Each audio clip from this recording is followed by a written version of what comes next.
आज आपण इयत्ता 10वी साठी 11वी आणि 12वी या विद्यार्थ्यांच्यासाठी नोबल गॅसेस जे पिरियडिक क्लासिफिकेशन ऑफ इलेमेंट्स याच्यामध्ये येतात, जी आधुनिक आवर्त सारणी म्हटलं जातं त्याच्यामध्ये हे इलेमेंट्स आहेत जे की आपण त्यांना नोबल गॅसेस किंवा त्यांना दुसरं नाव पण आहे inert gases.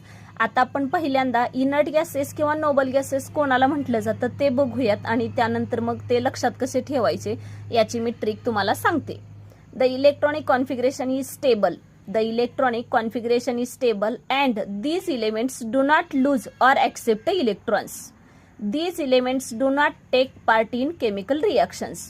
These elements are gases, hence they are called as noble gases.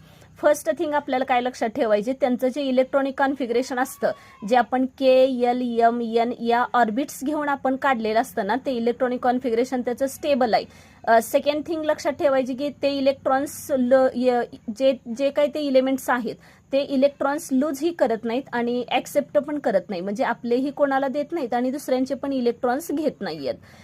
तसंच थर्ड थिंग आहे, these elements do not take part in chemical reactions. These elements are, हे सगळे इलेमेंट जे आहेत ते गॅसेस आहेत, म्हणूनच यांना hence they are called as noble gases.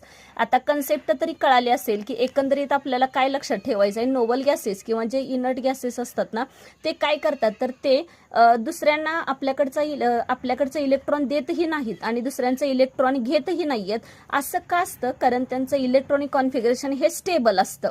आणि प्लस आणखी एक गोष्ट म्हणजे these elements do not take part in chemical reactions हे, आणि हे सगळे जे काही इलेमेंट्स आहेत 18व्या ग्रुपमधले ते सगळे गॅसेस असतात, म्हणूनच त्यांना दे आर कॉल्ड एज आपण काय म्हणतो तर नोबल गॅसेस.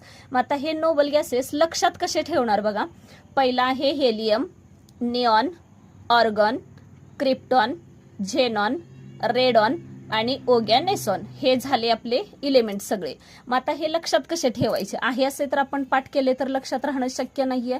मग ठेवणार कसं, आणि आपल्याला कधीही ऑन दी स्पॉट विचारलं तरी सुद्धा आपल्याला यावेत अशी एक ट्रिक सांगते.